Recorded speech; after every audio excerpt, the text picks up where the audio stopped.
going to ask you that question one. Okay, Okay. I had to. Yeah. Let me ask you that question one more time. Um, this is my friend Jack, and we've known each other for a long time, and from way back at Alan Watts Creation Yeah. uh, group. It was years ago, and we finally get to talk face to face. Thank you so much for doing this with me. Um, could I ask you, what would you say to a stranger that walked to you on the street and asked you, what is non-duality? Yeah. Well, I would be at a loss for words, but maybe I would say this. I was going to open with this quote from Tao Te Ching. I love this quote. It says, "Heaven and earth are impartial. They see the 10,000 things as straw dogs." You know, I think that says it all.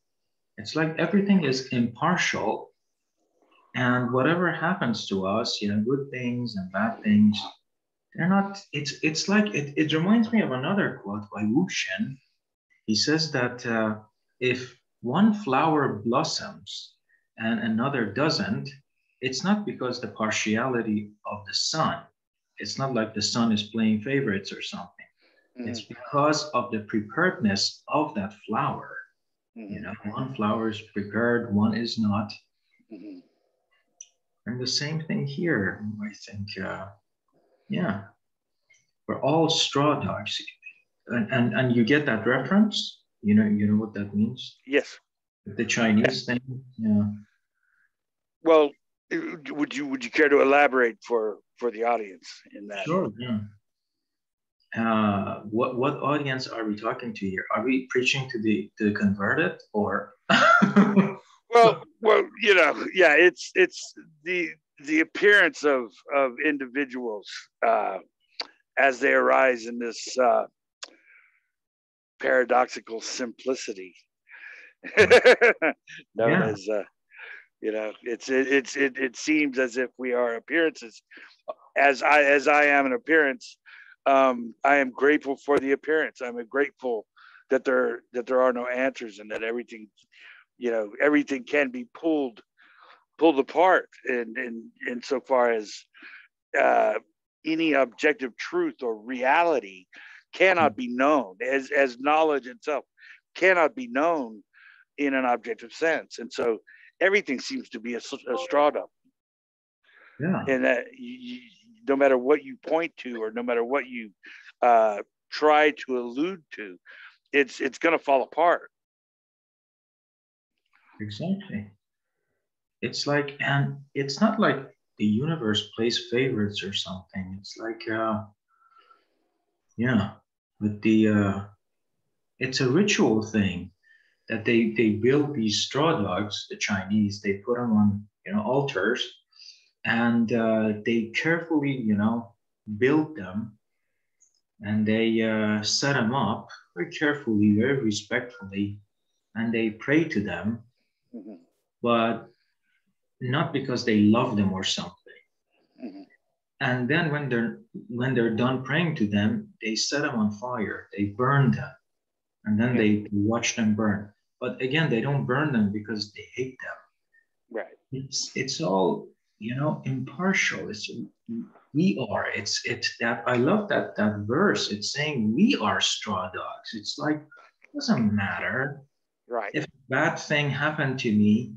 It's like that quote by Christopher Hitchens. He says, to the dumb question, why me? The universe barely bothers to return the reply, why not? It's Yeah. like, why does it have to happen to me? Well, the universe won't even say why not. It is what it is. It's like Yeah. we're straw dog, you know. Yeah. One minute we are worshipped, the next minute we are set on fire, and it's like the turkey problem that Nicholas Taleb points to. I don't know if you've read the book Anti-Fragility No. uh, or The Black Swan. Both books are amazing, really treasure troves. But in that book, he talks about the turkey problem. He says that the turkey thinks that the farmer loves it because the farmer breeds it and waters it and feeds it for 364 days. But on that last day, the turkey finds out, yeah, it learns the hard way why it was so revered by the farmer. Yes, and that's the point here. Well, I also couldn't it be said that, say, with the dolls, much like humans, in that we appear to be born, we live, we have good or bad lives, we either successful or not, and we have all of the different qualities of a human, good or bad, good and bad, right and wrong. All of these things exist and don't exist within the parameters of the human experience. And then along that line of story, the human dies. I think the analogy with the straw dolls is that either way, the sun rises and set. The earth rises and falls on the day of your birth and the day of your death. Within the paradigm of that time and space, existence will go on with with and without you, and whatever happens within your paradigm really doesn't add up to a hill of beans as far as a concept of right or wrong or good or bad or true or false. It has nothing to do with what is, and whatever you might consider love or right or good or true. Somebody else thought that thousands of years ago within the story of time and space. There were wars where people were going at each other with meat cleavers over what was right and wrong, on a battlefield that's long forgotten. We don't know even what the war was about. But on that day, people were killing each other for whatever reason. And it has no bearing on what we consider to be relevant today. And so I think that's what the straw dog is kind of pointing to. And yeah. Exactly. That's exactly like what George Carlin said. He said military cemeteries are filled with people who thought God was on their side. That's it. Everyone thinks, God is on their side. Everyone thinks, even Nazi Germany thought so. Everyone says that. Oh, but they were atheists. They weren't atheists. They were Christians. They weren't. God is with us. That's what they're built for. Well, yeah, always. There will always be that. I feel sure the Nazis, they thought that they were doing the right thing and still do. Nazis today still think that they're right and true and good and all of that stuff. But but just the idea of true and false is kind of a false paradigm, isn't it? Exactly. I mean, it's exactly like we always say. It's about the story that you choose to follow. If you choose your own, everyone chooses their own story. When you think about it, ever since you said that, it's been on my mind. I thought about it, and I thought that that's true. It's all about the storyline that you choose to follow. Like, do you think that humankind? Do you think people have freedom, free will, freedom of choice?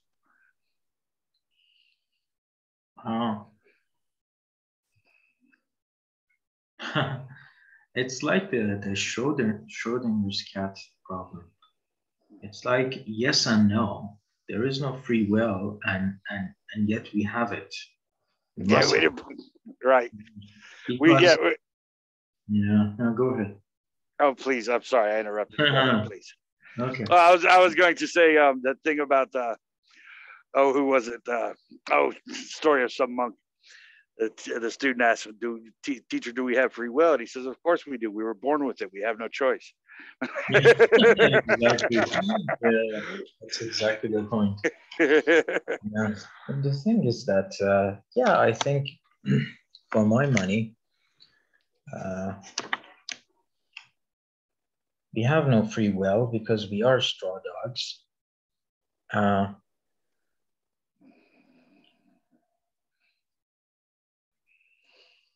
And yet it's an idea. Free will is like like anything else, it's an ideal. It's something to aspire to. It's something, it's a signpost. It's a guide. It's exactly like Cormac McCarthy said about perfection. He said that perfection doesn't exist, and you'll never get there. But without it, you won't get anywhere. It's like that's exactly the point. Without the perfection story, if you want to call it that, it's like you lose the thread. You lose the, what else is there to live for? What else is there to aspire to? It's like, okay, you know, and that's how I see free will. It's like there is no free will. You'll never get there, but you have to think that you have it. You have to strive for it. You have to aspire to it. It's like, yes, it's my story. It's my choice. I'm choosing it. It's my accomplishment. Because otherwise, what's the point? What am I then? You know? Well, what would be the definition of self then? Well, because what I'm thinking here is, what you were saying is that the universe exists with a Jack in it, and Jack is choosing to believe that he has free will, because to think contrary would be death. End the story. Be the death to the self.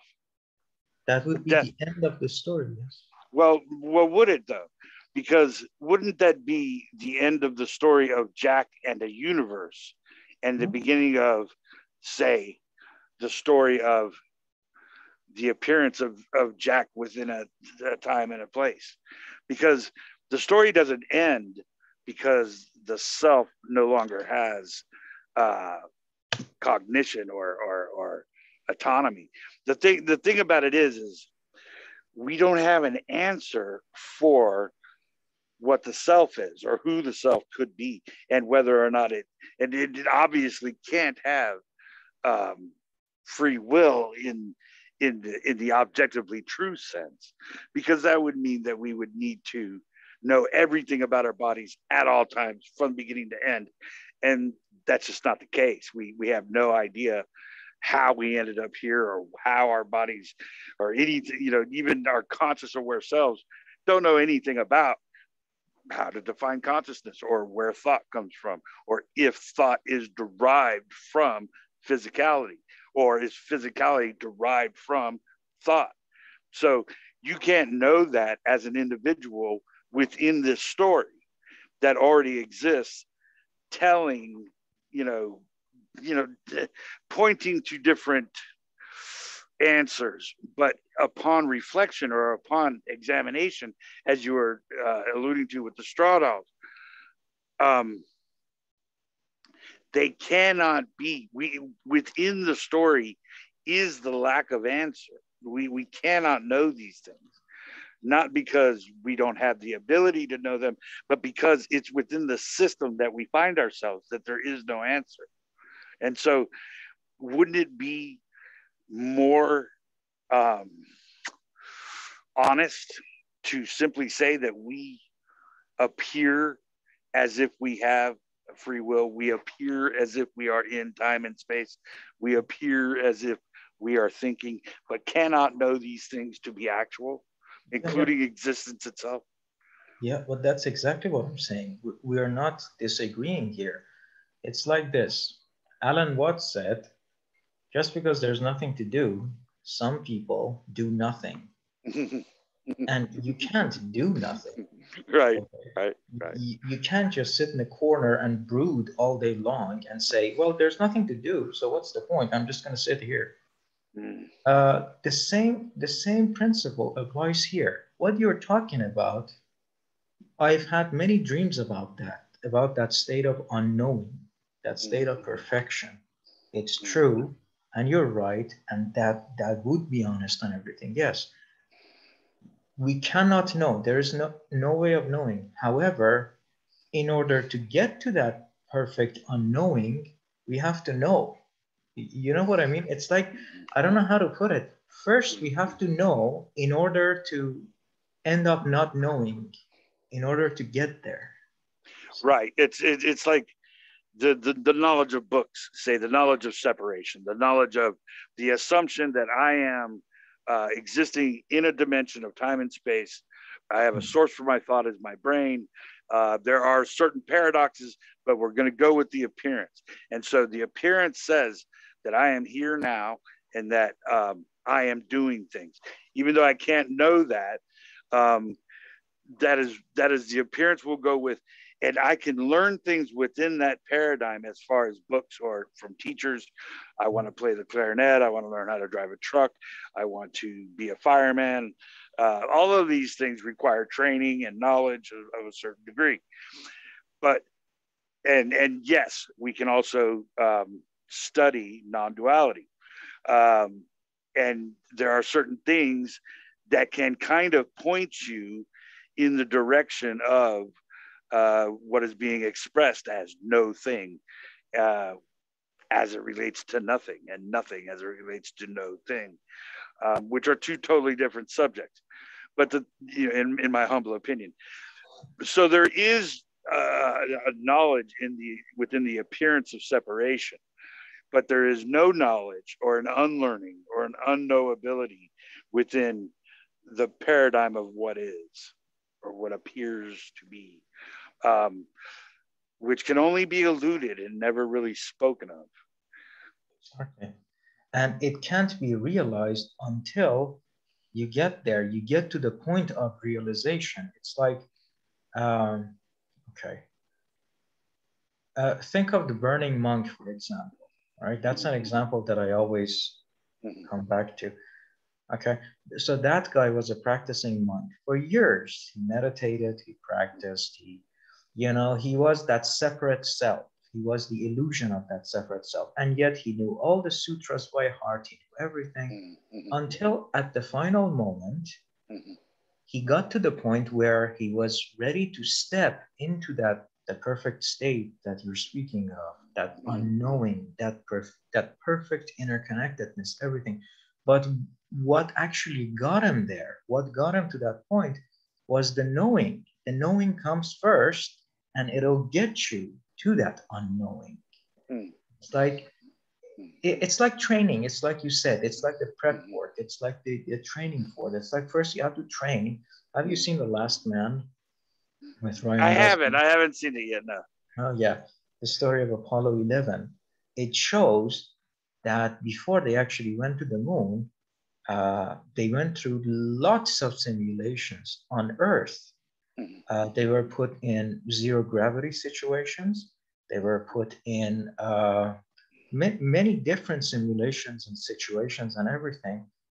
And all of their training, rigorous training, all of their rigorous egocentric training, which could be taken as a metaphor for the separate self, all of that got them to the point where they actually, stepped into zero gravity, the lunar surface and all that. It's like the moment of release. That's how I see it. It's like a journey of 1,000 miles. You have to start it with the step of knowing, and you go step by step by step until you reach a point where you're like, okay, this is it. I'm done. I don't know how to put. And I wanted to ask you something else, Howard. I would appreciate your take on this, your take on freedom, nirvana, what I'm talking about here. How do you see it? I don't know why, but I don't know why I see freedom as synonymous with, I don't know, death, basically. Yes. Nirvana, I see it as death. It's like, I don't know. Yes, it's the death of the self in that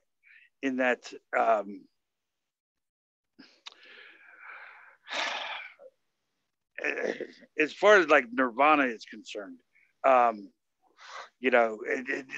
just say enlightenment stories. It's impossible to talk about. I mean, it's impossible. Yet it permeates every conversation. It permeates everything.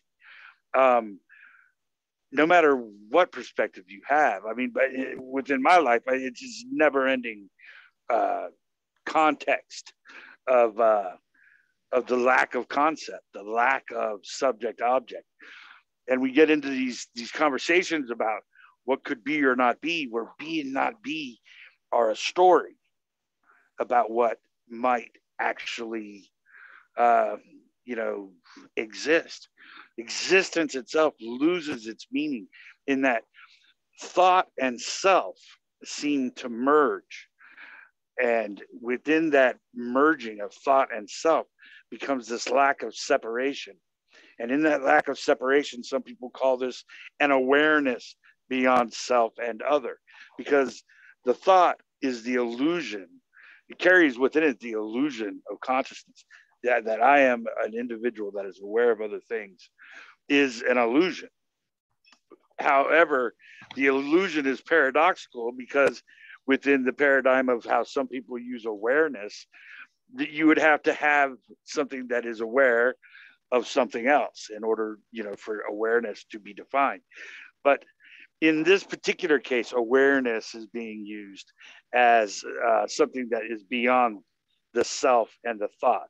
I am saying that thought has no source that can be known. There is no source for what appears to be the individual thought. So there is no individual in an objective sense, because you cannot know that your brain exists in time and space. You can't know if your brain is in a vat, your brain is in a jar, if this is a program, if consciousness derives physicality, or physicality evolved consciousness. So all of this is just different ways of saying you cannot know that you have a source for what appears to be thought. So, but you know that you have that there appears to be a mind that tells a story to a self about physicality and a point of reality. But that reality can only be alluded to. It is not objectively known. The sensation girds this thing. It's funny that you brought up the burning monk, because the burning monk is proof that sensation is subjective to an individual. Here's this guy that burnt himself in effigy, or in a protest to the Vietnam War, I think is the guy you're talking about. Several monks did it. Self-emollients is prevalent throughout history in the story of time and space, in that there are people that feel so vehemently about something that they will use their, as you were saying, referring to the monk as this peaceful meditative monk who in the name of peace had to go beyond or behind his master's back and burn himself with gasoline, and by all accounts, he was completely lucid and was not, as a lot of people said, he was high on drugs or this or that. He was not any of that. He went and poured gas on himself and lit himself on fire in protest of the war. Now, he never flinched. At one point, one guy said about halfway through, his face kind of got a little disfigured. You could tell that he was kind of cringing a little bit, but he burnt himself to death and just sat there and let it happen. Now, that is proof that, if nothing else, that sensation is subjective to the story of the individual. What I consider pain cannot be known to anyone else. Like, you can't know what the color blue is to me. I can't know what the sensation of hitting a hammer on my thumb is to you. So what I'm getting at is that the undergirding of a sensation, being the kind of like the skeleton of what the sensation being the skeleton or the undergirding of what appears to be a source for thought. Now, without that source, you have a tetherless story about what may or may not be real or unreal or true or false or existence or non-existence. Now, within this story of a tetherless reality, there is this story within a story, or a dream within a dream to the infinite, about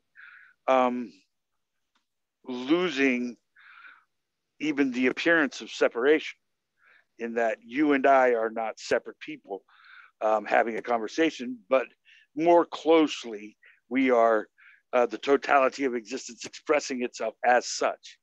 And so it's not two people exchanging information, but it's two people expressing itself as the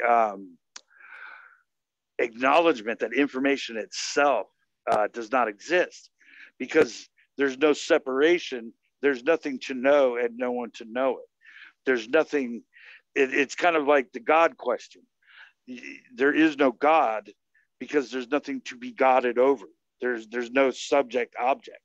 So, and but yet constantly there's this story of something beyond what appears.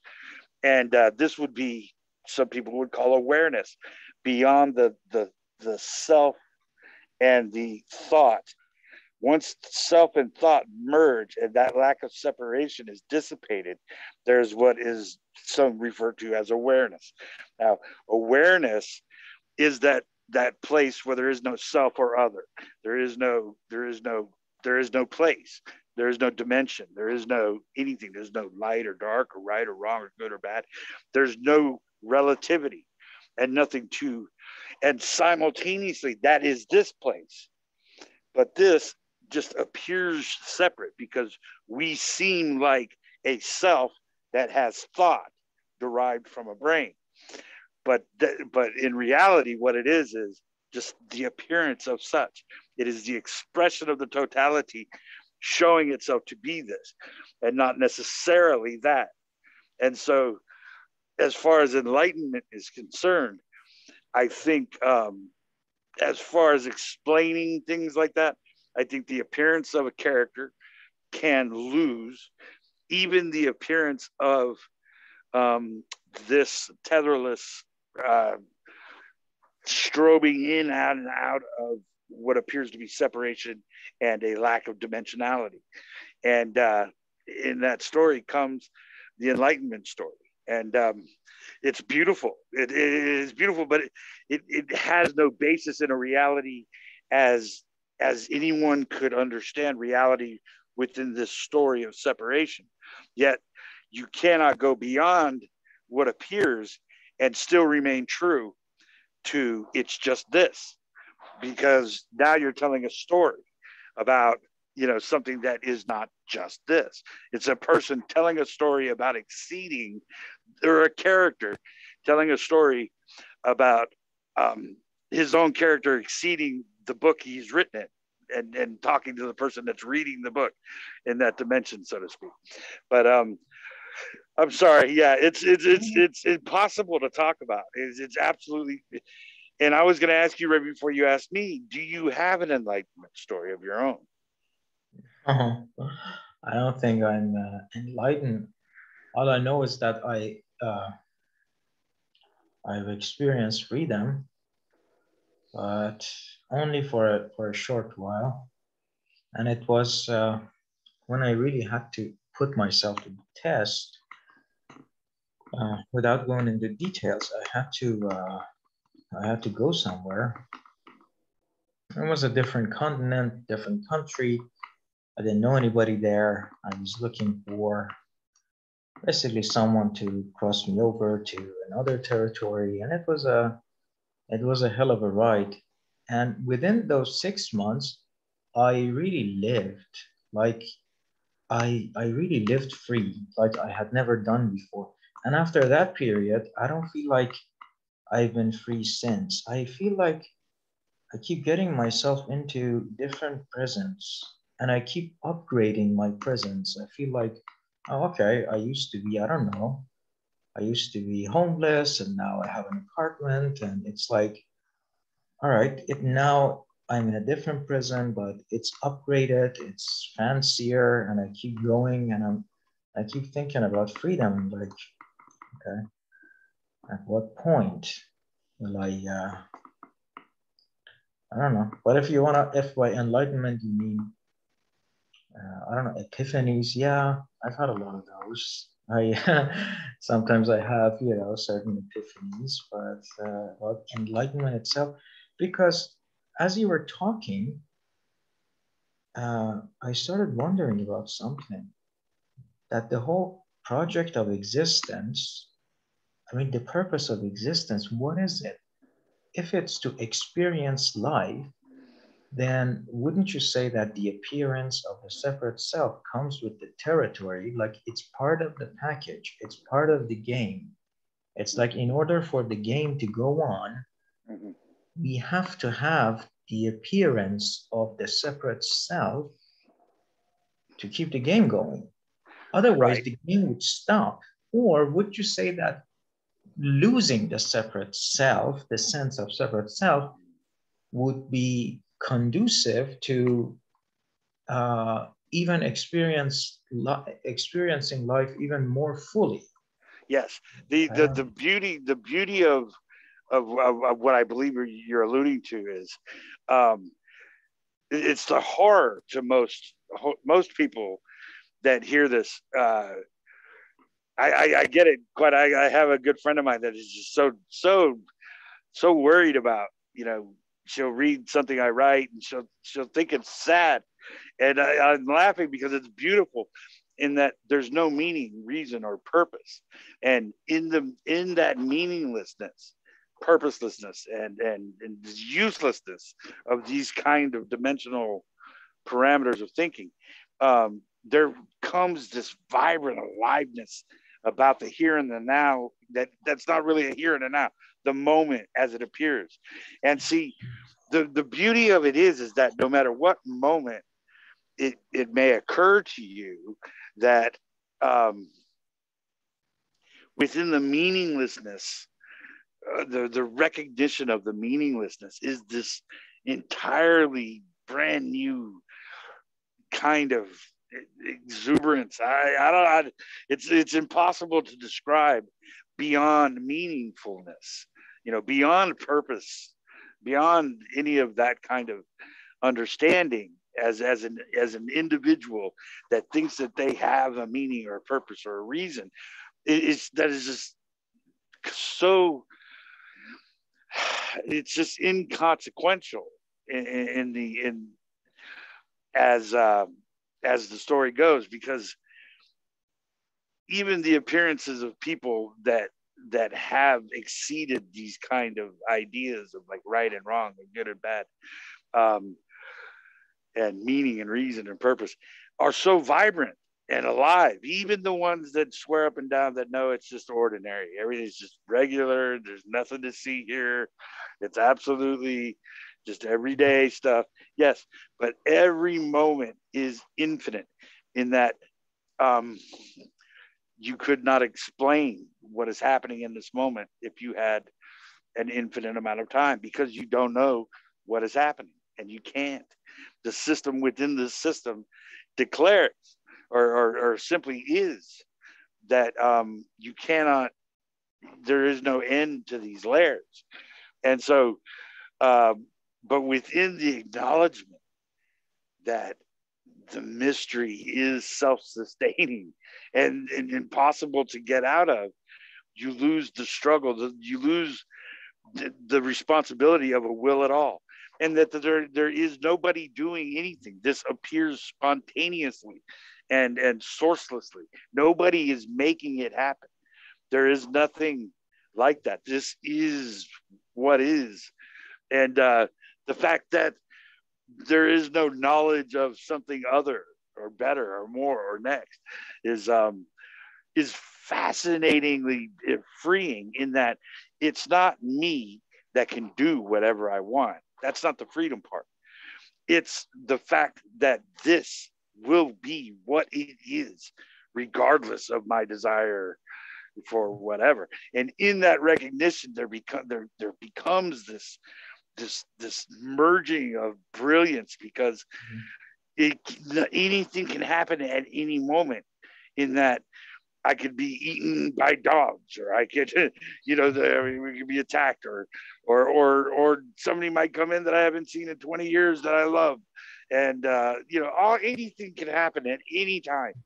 And that is the freedom of it, in that I'm not judging what appears insofar as what happens to me as an individual. If it's good for me, then it's good. If it's bad for me, then it's bad. Now, it's beyond that. this is beyond good and bad, or right or wrong, or meaning and purpose, is insofar as it matters to the individual. Because if right and wrong, was actually occurring, or good and bad actually occurred, that means when something good happened to me, something bad had to happen to somebody else. Somebody else didn't get what they want because I got what I want. Or I have done a million bad things and somehow got to the top. And now I'm rich and famous and happy and beautiful and everything's great. All of that has nothing to do with what really is, which is freedom happening as the expression of these things. The injustice of, rich and powerful people getting away with everything, and not really ever having to do anything, and casting laws down on everybody that has to actually abide by them, things like that. It's like the injustice of that is it's kind of comical if you allow it to, but even that, the story of a you being bothered by anything is actually, or not bothered by anything, is not up to anybody. It's not really a will. It's not me choosing to do something. It is the appearance of such, the appearance of us having a conversation, the appearance of me thinking and making a choice. It's paradoxical at best and completely insane, on its face. But that's more akin to what is actually happening, even within the parameters of the knowledge of separation. Even if we're talking about studying separation, and Alan Watts and teachers and subjects, going to science and spirituality, it does not matter. You cannot know. You will always end up in this unknowable mystery and this moment that cannot be objectively verified as an object enjoying a moment. It is not that. It appears that way, but cannot be verified as such. And there's always that story, that enlightenment story, spirituality or science, everything's striving for something just beyond what seems to be the immediate experience. And within that, the story of immediate experiences, an untold amount of interpretations. So what we end up with is unknowability. No matter what road you appear to be traveling, you will end up in a pool of unknowability or belief. You choose, or you appear to choose, to believe something rather than know it. I choose to believe in a God that did something to make all this happen, or is controlling this. That's great, but it's a choice. It's a belief, or it's a belief and not a knowledge. It's not an objective truth. So no matter what you do, whether it be materialistic, spiritualistic, or non-dualistic, however you want to approach this, you will end up in some cup of unknowability or another. And for me, the lack of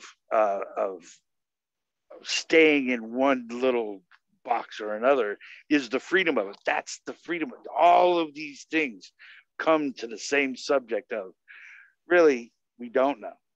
There is no way to know that. So all the big questions are predicated on the lack of source. Everything, who am I? What is life? What is existence? Is there a God, or is there a doer? We can't know that ever, because we don't know the source of our thought arising sourcelessly as an individual that thinks, rather than, or awareness arising as a thought of a person that thinks they think. However you want to do it, it is prior to an individual that thinks is well within the parameters of sourcelessness. Or to define a thought as coming from a place would be a belief. as obvious as it may appear that someone is thinking, they cannot know it objectively. And therefore, all stories coming from thought cannot be known to be actual as far as existence or the definition of existence is. The definition of existence is that something is rather than is not. Whereas what this is and is not. It's both, is and is not, because it appears to be something, but is not objectively verified to be what it appears as. So it does and does not exist in that it appears to exist, but does not exist as it appears, or is not validated to be as such. So all we can do is enjoy, there's nothing we can do really. It just is what it is. And I find this beyond any kind of meaning or purpose that or reason that I ever, appeared to believe in. Anything that I've ever believed in comparison, is dull and drab. It is the paradoxical understanding or knowledge of a lack of understanding and knowledge. That, and you could use logic to get to a place where you understand logic negates itself, as does relativity. Within all of this auspices of appearance, none of it is objectively true. There is no objectively real universe. Nobody can know that they exist in time and space. It's in, and that is following the line of logic that there is a knowing within separation. Books and learning how to be a fireman and learning how to play the clarinet and learning how to ride a snowmobile, that kind of knowledge as it relates to actual knowledge, like what can be known to be objectively real. And nothing can be known to be objectively real or true or false. And so the sensation, that's where somebody comes in and says, well, if I smash your thumb with a hammer, that will be real enough. Well, if it's real enough for you, great. But at this moment, that's not only not happening, it is what appears to be a memory about a sensation. But we don't even know if our memories are actual. And any moment within this story is infinite. We don't know if time is moving backwards or forwards, if it's shifting around, if it's stopping and starting. We could stop for 1 billion years and then go backwards 1 million years and then come forward, and we would never know it, because each moment is in and of itself infinite. It's impossible to describe. I'm talking too much, aren't I? No, not at all. No. It's like you're sending my mind into overdrive, and I love it. It's really engaging. This is really because you're speaking from experience, and you're sharing your insights here. It's really amazing. And I got my answer too. From what you said, I got my answer. It's like, so what would happen if the sense of separate self was lost? And your answer was, kind of what I was thinking. I was, guessing. I was wondering about it. But I got it. So what would happen? Nothing. We would get out of our own way, and we would experience life the way it's meant to be experienced. Yeah. Beautiful. Well, it's what Lao Tzu would call darkness within darkness, the beginning of all wisdom. What Maharishi would call God. What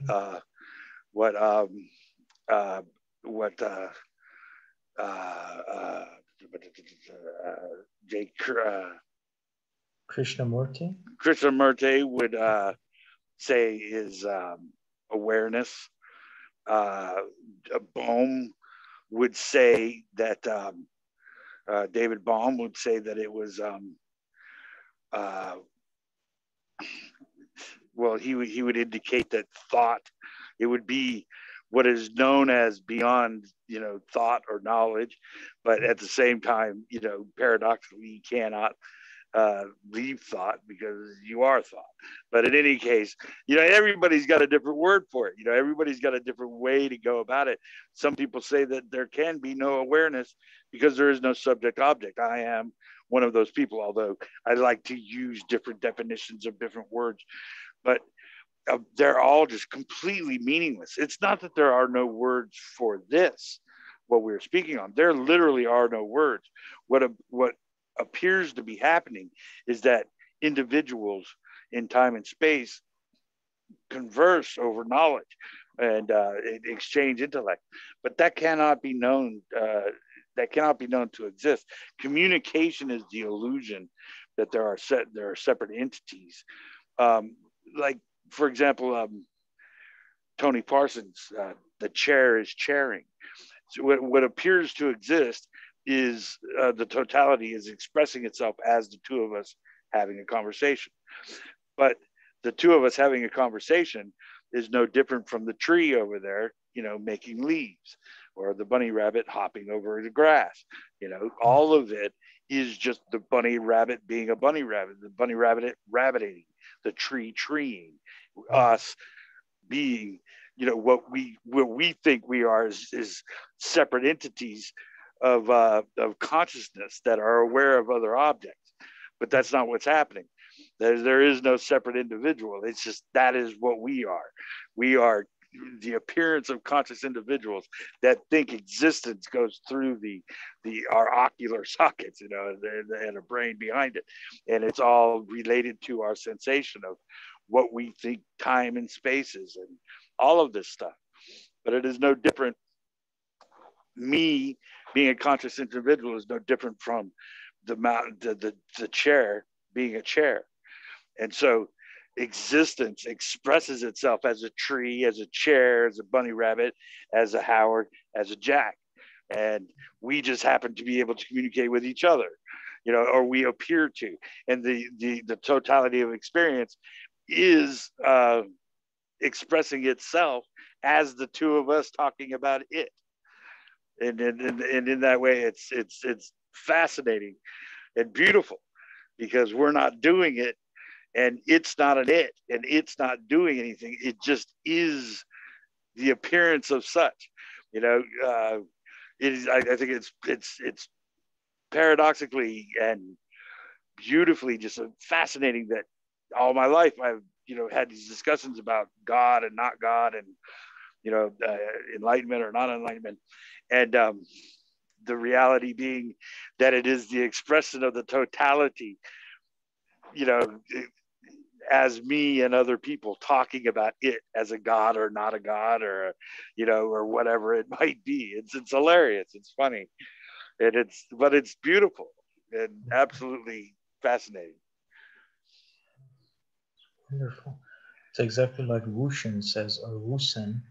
He says, if you think you are a thinker of your thoughts, you must also believe that you are a beater of your heart. Yes. You don't beat your heart. Right. Likewise, you don't think your thoughts. I mean, you don't know where they come from. You don't know what causes your thoughts. They just appear. They just come and go. Then in another verse, he says that thoughts come and the kettle whistles. You have to react the same to both. I love it.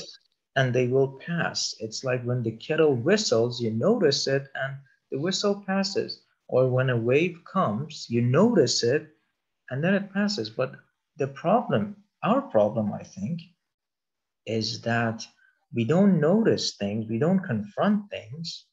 This is what I was telling my study group the other day. I said that the problem is that we don't confront our fears, we don't confront our feelings, and we constantly run from them. But once we notice them, they will pass. It's like they're not what we make them out to. We make them out to be monsters, and they're not. They're just, the whistling of a kettle. That's it. You can free yourself from that responsibility insofar as yes, you feel this way. You do something that seems, ridiculous, or say something, wrong, or whatever the action may cause. You can feel embarrassed or feel anxious. Uh, all these things, regret, or happiness. You're proud. All of it is the same expression. And it's funny. Yeah, I agree with you very much. Uh, Along the line of like free will, within the parameters of space, time, evolution. If we were to have free will, I was thinking, what you got me thinking about was, our cells change. Every cell in your body changes every 10 years. It's just constantly changing. But every cell will have been completely interchanged every 10 years, approximately. And that got me thinking, that we don't know anything about that process. But then it got me thinking about predeterminism, in that when gravity slipped from the other forces, electromagnetic, you know, uh, uh, weak and strong nuclear force, when gravity slipped from the singularity, theoretically, at that moment, space and time was created.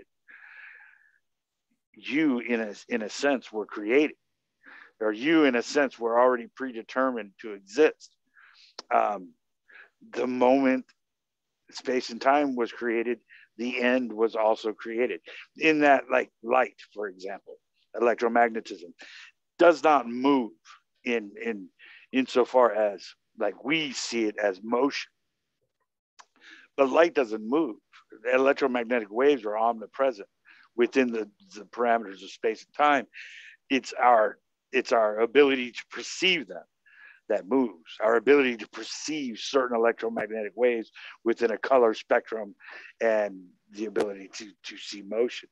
So it's your perception of motion and light that is moving, and not what is, even within the parameters of gravity, and strong and weak nuclear force, and electromagnetism.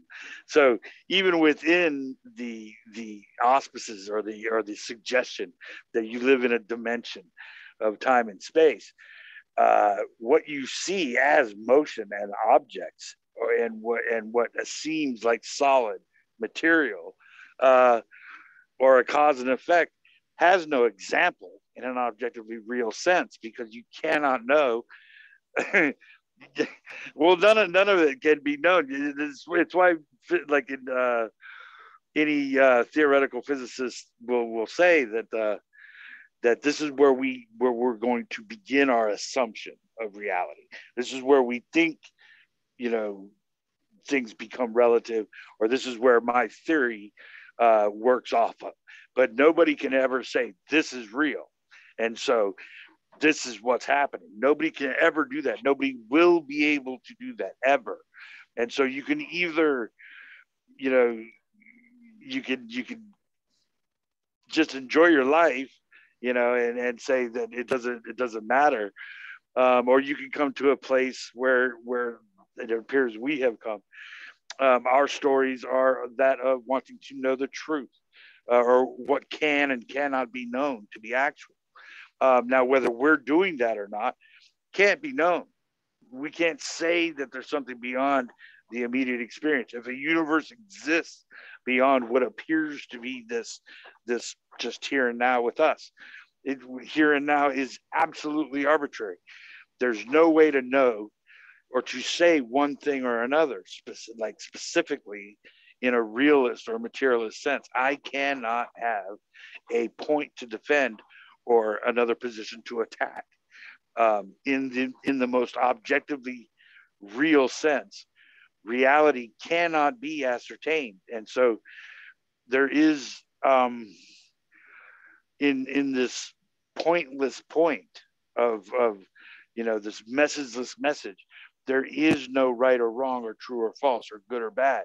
No, there is no real or unreal, and because none of that can be ascertained. None of it can be seen to be objective. Even dimensionality itself cannot be seen to be relevant in an objective sense. It can only be referenced as an individual appearing to share the same reality as another individual, but that can never be known in any kind of real sense. So the beauty of these questions is the freedom and lies, in my humble opinion,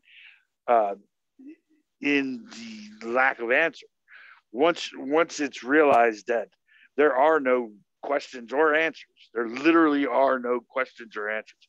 The questions that you're asking are all wrong. They have nothing to do with reality. In that, you will live, you will die, and life will continue. No matter what you think within that space is going to have any relevance to anything. And life will continue, or the world will continue, or maybe it won't. It doesn't matter. Either way, whatever you're thinking or doing or thinking you're doing is completely irrelevant. It has nothing, no barring, like what I think is right or wrong, or what I believe to be true or false, has absolutely nothing to do with what is, because there's no me thinking about it. It is the expression of a me thinking about an it. And so it's just the story of such. And once you lose that tether, therein lies the freedom, that there is no question or answer. That whole premise of question and answer is incorrect in the outset, and that in the objective sense. Once you get to that point of, like you were saying, knowledge, you can learn within separation. But once you get to that logical point that you realize that logic negates itself, then you get into this freedom of really, you don't have to do anything. Now it's just a matter of, you can enjoy your life, go water skiing, roller skate, just be happy that the sun is there. The appearance of things is appearing to happen in this moment. And that is a billion times brighter than any sun, if you recognize it for what it is. It's beautiful. But it's like what you're talking about. You're talking about prehistory, okay? Because the prehistoric people, cavemen, hunter-gatherers, they were in touch with that truth. But then that was before human beings developed ego. That's exactly what Alan Watts said. I mean, I can't put that image out of my mind. He said that before people developed an ego, it's like if people were happy, they danced. If they were angry, they broke things. If they were hungry, they ate. If whatever. And if one day by mistake they happened to step on, I don't know, the cheetah territory or a bear territory, they would be eaten. And that would be the end of it. But they wouldn't spend all their lives worrying about stuff, taking out life insurance. And they would, but it's like the way I see it, what you're talking about is that, and I don't think we can go back to that kind of innocence, because we are not innocent anymore. We have our egos, we have our concepts, we have our ideas. And so it's like, I'm gonna finish it real quick. I know you have something to say. You have. No, I'm sorry. I do it all the time. I'm sorry. No. Please. It's like but what I'm saying is this. It's like you're talking about this truth, the loss of the sense of the separate self, but it can't be realized like that because we can't go back to prehistory, but it can be realized in another way, I think. The ego way, ironically. As you were talking, you got me thinking about the raft.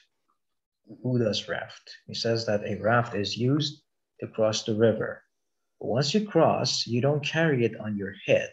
You just leave it behind. And so I was thinking what you said, that none of it is real. None of the questions are correct and none of the answers are correct. But then I thought, yes, you're right, they're not correct, but it's just a storyline that you choose to follow, and your storyline becomes your raft. You get in it to cross over, and to get to that unknowing part, and then you let it go. You let your raft go. And that raft is a metaphor for your knowledge, your questions, your concepts, your ideologies, your philosophical position, for all of it. You let it. It's like Alan Watts said, who said, then you abandon all philosophy, because you realize that it's just a net designed for catching water. You can't catch water with it, so you just throw it away, just like that. Yeah. Yes. Now, as far as I love that a net designed to catch water. That's beautiful. Yeah, and so it really does not matter. But it's I just, a friend of mine was just telling me today that she was enjoying her day with her grandchild. Her grandchild being approximately the one that she was talking about in this particular case was 6, and they seemed, she was having one of those epiphanies where, Sathari, where it seemed, everything became clear. There was no real subject or object, and they were in a toy store, and funnily enough, her grandchild immediately seemed to resonate with what she was going through. And the two of them were just kind of going through the store. And she said it was impossible to describe, but they seemed to be reading each other's mind, so to speak, in a way. And I don't want to put words in her mouth, but she seemed to be alluding to the lack of a need to talk. And they were just communicating on another level of just being. And I don't think that the innocence is lost, because I don't think that, see, here's the thing, ancient people were no different from us in that, and we really don't, within the appearances of time and space, we don't really even know if time and space is actual, or that history exists, or evolution, or anything. So what I'm saying is that this notion that there was an innocence before, and there's like a thing that we can evolve into that is a higher level of understanding, is incorrect. Now, please hear me out. I'm not saying that you're incorrect. I'm saying that is the folly of thinking that we're coming from a place and going to a destination. This is not a path. So what the actual innocence of what is to realize that this is not space and time, and you're not an individual that is navigating it. It merely appears as such. There is no separation. All of the past and all the desires for the future and all the fears and anxieties of the now seem to be, it's all happening, not happening at the same time. And that the way to create what would appear to be a better society, or a more conducive, friendly, and peaceful society, would be to come to grips with that acknowledgement that all of those stories about an innocence lost, and a wisdom that needs to be gained, is here now, showing that none of it is separated. We are the wise future. We are the innocence past. We are the ancient, or the anxious and ignorant presence. In that, the odd assertion that, or the odd assumptions of, or fears and anxieties of the bottom dropping out. Now we seem to be relatively peaceful in this moment. We're both comfortable, fed, we're taken care of. We have roof, we have shelter, blah blah blah. So we don't want to lose that. Okay. Um, we want a better future, and you know, something that we can go back to and learn from our past, and maybe in a way of appearances we can, but the way to get there is to realize that none of it is actual. I mean, and I'm being paradoxical at best, and maybe I'm talking out of turn, but none of it exists. There is no future, there is no past, there is no innocence lost or wisdom to be gained. What is happening right now is not a happening in an objectively real sense, in that all of the entire cosmos, as well as my own beating heart, don't exist as a material reality. And so what appears is this story of separation, and where a linear chain of events seems to occur through um, uh, through a navigation of time and space. But that is a belief about an individual that can think and is aware of stuff, and that's not really what's happening. But yet here it is, the suggestion being that the two of us having this conversation can enlighten the moment, in that this moment can be uplifted and freed from the anchors and chains of the past that we can't live up to, the future that we haven't achieved yet, and the here and the now that we're doing wrong. So none of that is real. And so what is actually happening is that we can free ourselves from these assumptions, um, and enlighten our general vicinity in the process. The people say that enlightenment doesn't really happen to an individual. I mean, it just happens to the story, because everything seems lighter and brighter and more beautiful, and it doesn't really matter what happens as far as this grim. Because look at the past and the wars and the suffering and the death, and look at the animals now, that like chimpanzees, who at one point everybody thought was, you know, peace loving and they're so kind and nice. Now they will outright rip each other to shreds at the drop of a hat.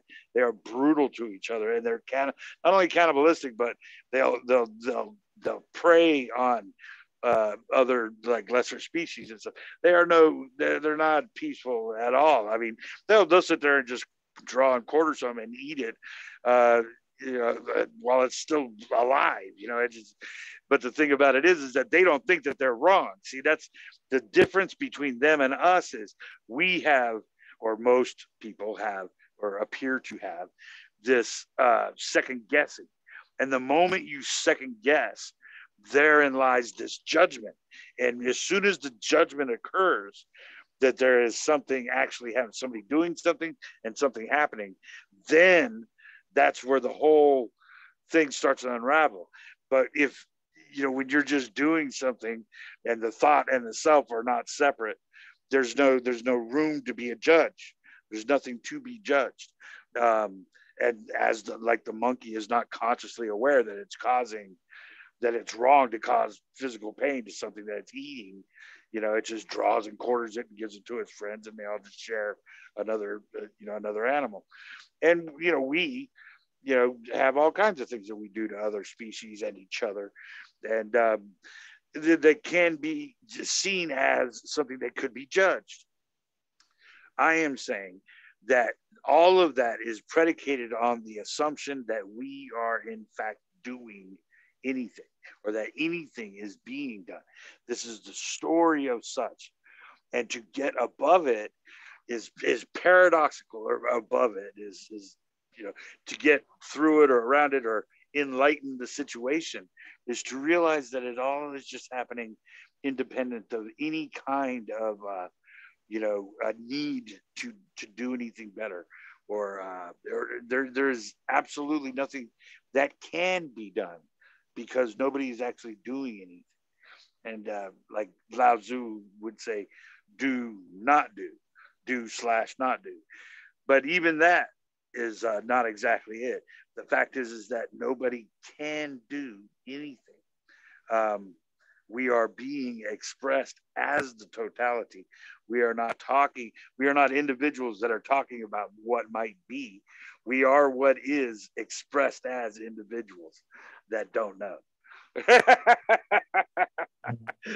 heavy. And this is better than a Zen retreat. What both you and Andrew are doing, this is really wonderful because we're always used to having all these famous speakers, Rupert Spira and Adyashanti and all these people. And I was always wondering about that. I thought, could I ever get on one of these shows and talk to these people? And I thought that, yeah, and until you started your thing, and then I thought, this is wonderful. This is great. Anybody can talk with Howard. Anybody can talk with Andrew. Like, you don't need to be part of the panditocracy. You can just go on the show and talk. And this is a wonderful satsang. And about what you said, that's exactly what Alan Watts said. You see, it's like you reminded me of two things. One, it's that Zen story of that professor who went to that Zen master and he said that, well, teach me your way, teach me the essence of Zen. And then the master brought a cup, maybe you've heard this. And then he started pouring tea and then he wouldn't stop. And then the guy said, well, what are you doing? It's overflowing. The cup is full. And then the guy said, well, like this cup, your mind is full of ideas and opinions. How can I teach you anything? It's like what you're talking about is the empty space in the cup. And what I'm saying is that the cup is full by social conditioning, by family values, by years and years of schooling and media conditioning and all of that. And you are alluding to that empty space. And I'm saying, first, the cup has to be empty. And in order for the cup to be empty, we have to carry our thoughts and our concepts and our opinions to their logical conclusion. And only then will we realize that, oh my God, wait a minute, the cup is empty and it has always been empty. The other thing that Alan Watts talked about, he said, well, back in the day, when people had no refrigeration, they had to salt their meat and chicken and all that. And so you salt the meat in order to preserve it. And 6 months later, a year from now, when you want to consume that meat, well, you can't because you're going to break your teeth because it's salted. So in order to consume the meat, you have to soak the salt out. So that's what I was thinking as you were talking. What you're saying is that, it's time to consume the meat. We no longer need to preserve the ego. And what I'm saying is that, well, we need to soak the salt out first. We need to, it's like we need to cross the river of ego, get to the other side, and then we can be secure in the knowledge that, yeah, we've broken through to the other side, we've soaked the salt out, and now we're ready, and now we can do it. It's like, it can be seen as that way, and I in no way, shape, or form am I saying that that's incorrect, because it's not. But think of it this way, or try to imagine it in this way. You don't have to do anything. Okay. I think on some level, that there's nothing to be done. You don't have to, you are it already, and it just is not it. Okay. Or is not is, as Lao Tzu would say. It's not an it, and this is not a happening. You don't have to do anything. You are already there, which is Alan Watts would say. You're already there where there is no there. You don't have to do anything. You're already there in that you're not an individual that could do something. This is being expressed as a you that thinks it needs to do something. So that's the paradox of it. The paradox being that you're not doing anything. You are being expressed as an individual that thinks and has a free will, or wonders whether or not it has a free will. And has all of these paradoxes are the expression of the totality expressing itself as a you that has no way to figure any of this out. And so there are no questions or answers in an objectively true sense. But insofar as you are concerned, like the appearance of an individual named Jack that is aware of other things, you could have a million questions, and they can, for the rest of your life, you can ask these questions, and life will continue as it goes. This is what I'm suggesting is this. Look at it as there is no Jack. There is the totality of existence expressed as a Jack that is aware of other things. And so it's not you doing it, okay? It's the totality of existence expressing itself as you doing things, okay? And on that note, I'm going to, is there something that you'd like to say in closing? Because I don't want to make this too long, because people are saying that that sometimes my things are too long. So I want people to watch this, and I want you to come back.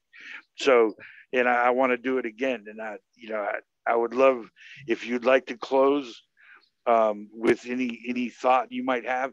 I'm welcome to that, but I want to cut it off there so that we can continue in another couple of weeks or whenever it's convenient to you, sir. Yeah, sure. Okay, we can close by a quote from Wushan. Again, says, one cannot succeed looking for the mind. One cannot succeed looking for the mind in the head. The mind is not in the head. The head is in the mind. Yes. Yeah. Yeah. In that the mind can be seen to exist, or is seen to exist, or it seems to exist, but it does not exist as coming from a source, particularly not a brain that exists in time and space. And so the mind can only tell what appears to be the separate self, the narrative about a brain in physicality. But the brain can't be known to be objectively real. And so mind and self can merge and separation dissipate. And all of that story be completely gone. It's not real in that sense. So the self and the mind as a combination doer, like a self is thinking, is wrong. Its thought arises with a self in it that thinks it thinks. So you are expressed as such. And in this way, we can watch the story without the responsibility of trying to change all of society, with how, whatever we want to do. No, we watch it as it is, as it's always been. This story of perfection that could change for the better or the worse on a dime, or just remain the same. And our passive involvement or not passive involvement or aggressive involvement within it, it doesn't matter. The story itself of the individual is not objectively real, and that everything that is happening is simply a dream within a dream, without a source, without an answer or a question. There is none of that is relevant. So it can be as mundane as just sitting in your seat and being happy with reading a book or watching TV, or going out and being an extreme sportsman or whatever.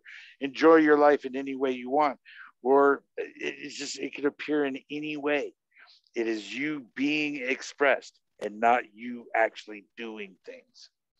Or it's like this: you are being expressed rather than expressing yourself. Excuse me.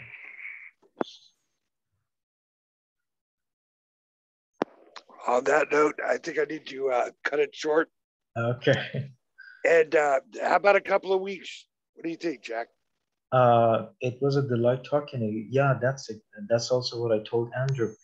I'm not sure at this point because I just started law school, and it's happening so fast. It's making my head spin. It's yeah, it can get really overwhelming really fast. So Wow. I'm working on it. Yeah, I have all these legal workshops and assignments I have to hand in, and I just started my study group. Everything is happening so fast, so I'm trying to get a handle on that. And because I'm turning my life around, I'm again. I don't know. Maybe it's worth mentioning, but maybe it's a discussion for another time. But you know what? The hell with it. As long as I'm here, I'm just gonna Yeah, go. yeah. Because if there's anyone to talk to about these things, it's I think it's you. I mean, I would appreciate your insight. Well, I'm grateful to hear it. Yeah, Absolutely. unless you need to take a No, second. no, no, please. Yeah, okay. Because you see, I was excessively overweight. I was a heavy smoker. I was addicted to junk food and all of that garbage for a long time until 3 years ago. And well, I stopped smoking. I stopped eating fast food. I started, I never believed in referring to a nutritionist or a psychologist or uh, I overcame my addictions on my own. I didn't talk to anyone. I didn't go anywhere. And in order to start my weight loss process, I really had to confront myself. I decided to confront my ego. I decided to um, drop a heavy dose of acid. And then it really helped me. I'm not going to go into details on that, but what it did, it really it precipitated the process of my weight loss and everything. And I've been doing it for a couple of years now. But what I'm getting at is this: it's like a while back, I felt like I was completely free, like I had no responsibility and nothing to do. And it kind of scared me. And I thought, okay, so this is it. I can go anywhere. I can do anything. I can. And it freaked me out a little bit. And then I thought, no, the hell with it. I'm just gonna go back to school because I need a job, because I don't like my situation like this, because you know how it is. Yeah. So you've So gone from homelessness to law school? yeah. Wow. That's Yeah, amazing. I was living in different camps and tents for years, and until I got myself to where I am. But then I thought, what about freedom? I thought I had nothing to do. I could just go anywhere and be anything and do. But then I thought, no, I'm just going to go back to school because I'm living in the society. I want to be part of the society. I want to have a job. I want to, make money. And this sucks. My situation is not good. And, and then I thought, okay, did I don't know. I feel like I had freedom, but then I rejected it. I thought, no, this is too scary. This is too freaky. I don't want this. I'm going back to law school. In other words, I'm going back to structure, order, and so yeah. What do you think of that? What are your thoughts on that? Well, Do you I think think it's there's amazing. any? Do you think there's any conflict between, like, do you agree with my assessment here that I had freedom, but then I threw it out? No, no. I think that what you have is an amazing story. And this is why. Because, okay, what kind of law are you going to get into? What kind of law are you interested in? Yeah, I'm doing international law now, but I'm thinking air and space law And then I want to get a NASA scholarship and go to Washington if I can. But that's not exactly easy. Well, what But is air and space law? it's basically it's like, you know, it's like you have the maritime law, law of the sea, you have contract law, you have corporate law, you have human rights law, and then you have air and space law. That's basically, you know, the laws governing the international airspace and air traffic, and also space with possible scenarios in the future. For example, one of the questions they pose in air and space law is, what if we actually one day we colonize the Mars? What kind of laws would govern that project? You know, That's incredible. Yeah. That is So that's my incredible. long-term project for my master's. I want to do air and space law, and then postmasters, I want to get a NASA scholarship if I can, but I'm not even in the US. Right now, I'm in Europe, and I wasn't even in Europe in the first place I got here.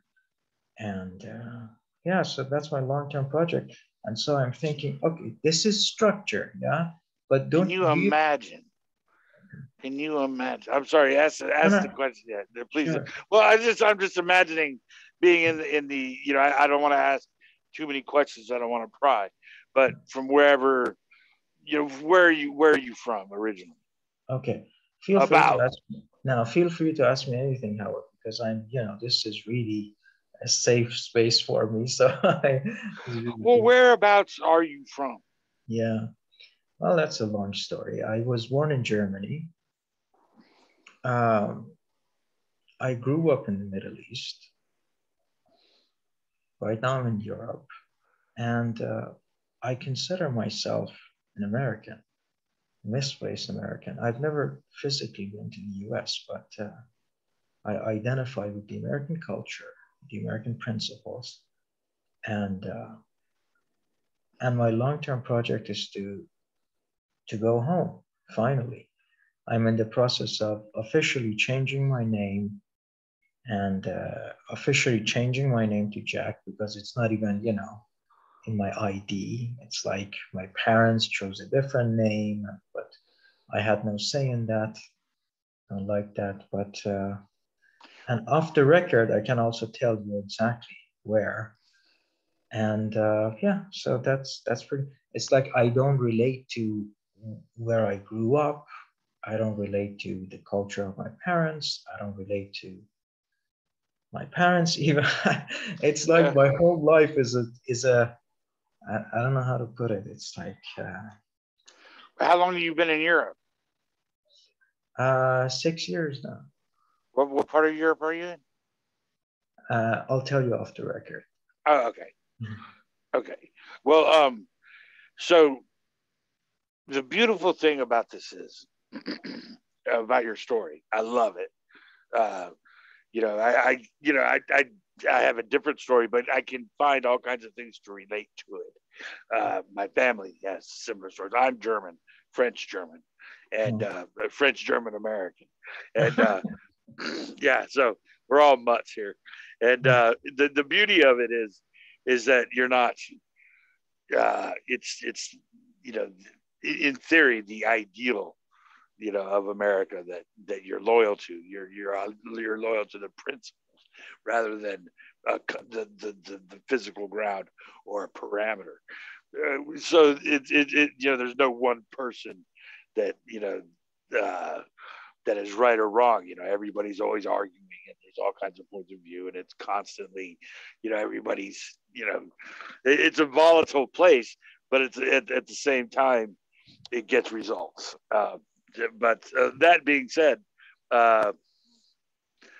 you know, the results aren't always what you want. And that's the paradox. That's the difficulty with America is that you find yourself fighting for the rights of people that you really don't agree with at all, but you fight for their right to say what they want, because if they could say what they want, then you could say what you want.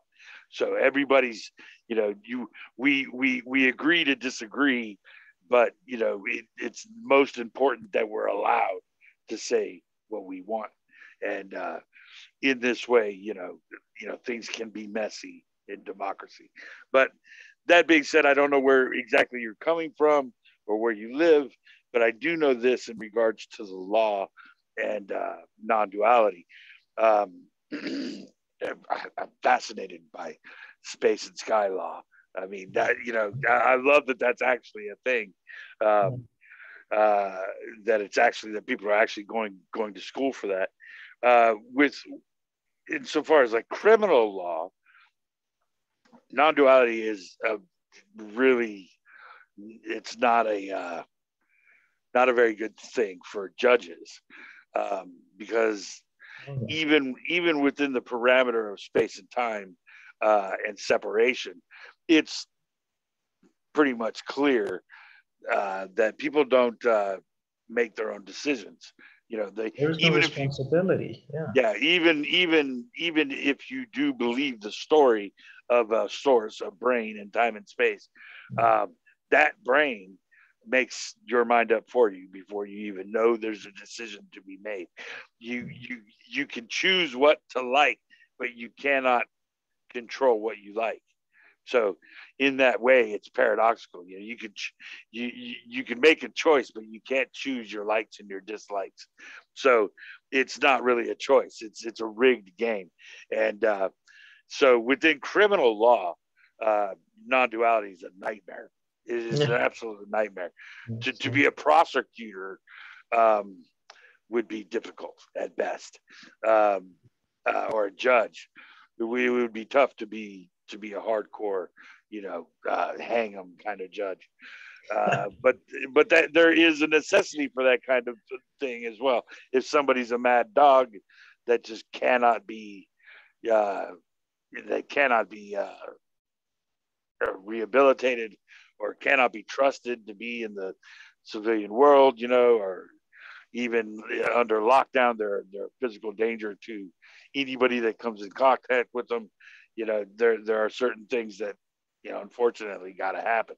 But, I mean, so, but insofar as non-duality and space and air law, I might have to give that one a ponder, because that's amazing to me. That kind of thing is already being. I was thinking in terms of the moon and Mars, and I can totally see air law, but as it relates to non-duality, insofar as the context in which we're speaking, it doesn't matter what you do. It's all just a part of the story. In that, whether it's on Mars or on Moon or on Venus or on in another galaxy, or what appears to be happening right here and now, it's not real. It's just a story. And so it's just the appearance of a happening, the appearance of a universe that in where different apparent entities that can lay claim to things have scuffles in a legal fashion. And so but I really had to give that one some more thought and maybe come up with a more clever answer. But it's absolutely fascinating. I mean, just because as far as I'm concerned, though I love talking about non-duality, I also love talking about all subjects, because a lot of subjects, because all subjects are about the same thing. They are ultimately non-dual in that we're not really actually talking. Words are not actually happening. There's no knowledge here in an objective sense. So what appears to be happening is just a totality expressing itself in whatever mundane way it wants to, and or fascinating way, whichever way it wants to, or whichever way it happens to. But insofar as like evolution or cosmology or science and the theoretical physics I love, and in any respect, somebody that has the intellect to get into law school, and to think in terms of space and sky law is something for me. Just to let you know off the bat, I'm loving I'm loving this subject. I'm loving this question. I mean, this is here, beautiful. Oh, it's beautiful. And if I were to come up with a story, what a beautiful story to have. What an amazing story to have.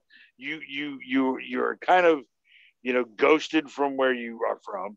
You're in a strange land that you don't really feel belonging to. You want to get to another place into where it's not necessarily a geography or a person that you're backing up, but an ideal in which everyone can say what they want, and that's worth fighting for. That freedom of and voting and all the democracy, which in theory, how that's supposed to work, and the propaganda of it says it works. But to put that juxtaposed with a chosen career of sky and space law, you are talking my language, my friend. I mean, that's something to me that I'm going to need to think about that to really do some justice. The implications of space law.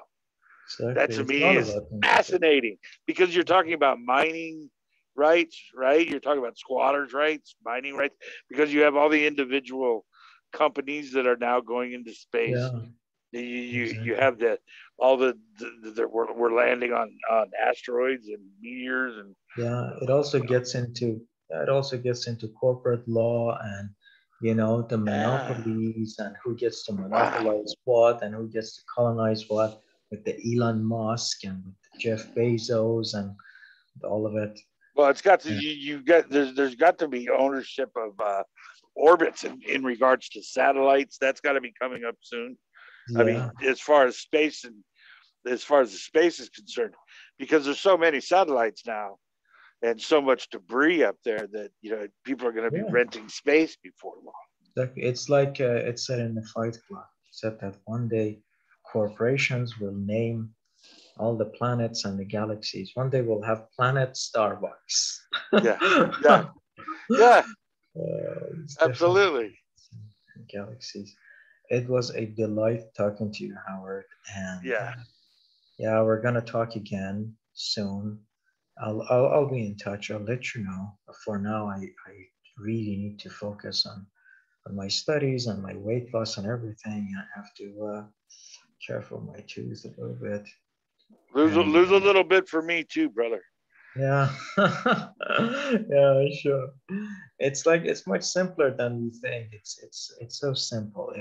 If you read the book, I highly recommend the book, The Obesity Code by Jason Fung. He's a Canadian doctor. It's a lovely book. It's nothing like the popular nutritionists and trainers, and no, he's a nephrologist, a Canadian nephrologist, and I learned a lot from him. And basically, one of the most beautiful observations he made was that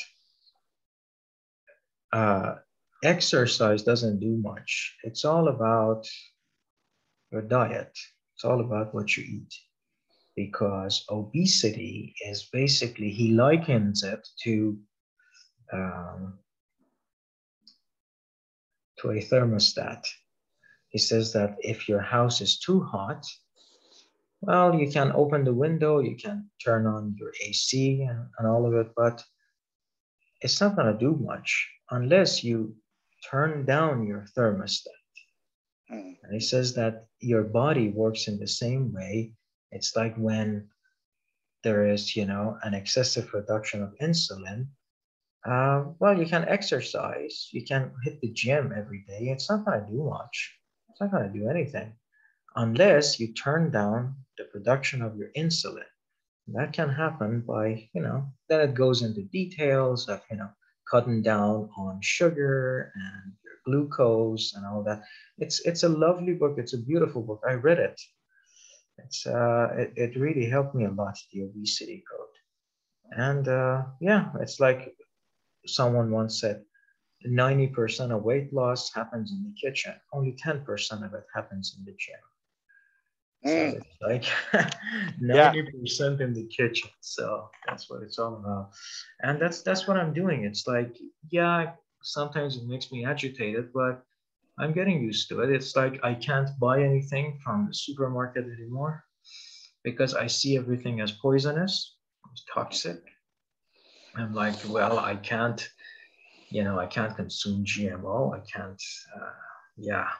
Fast food is out, junk food is out, supermarket food is out. So I'm just basically left with all that's left is just veggies and fresh produce and stuff like that, fresh meat and working on that. So this is the story that I'm choosing to follow for now. Yes.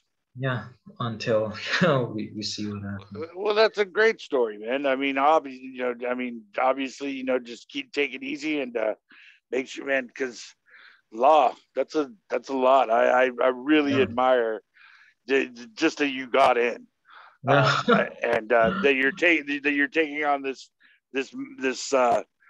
the diet and everything. And I know that you must be going through a lot of things that I want to ponder a little bit. I need to think about so that I can talk to you about intelligently in our next conversation. But that is truly a beautiful story, my friend. I love where you're going with this, and I can't wait to talk to you again, man. I really appreciate it. Yeah. Awesome. It was a delight. Thanks, Jack, man. I really appreciate it, man. I can't wait to talk to you again. Yeah, same here, man. Catch you later. Talk to you later, brother. Bye.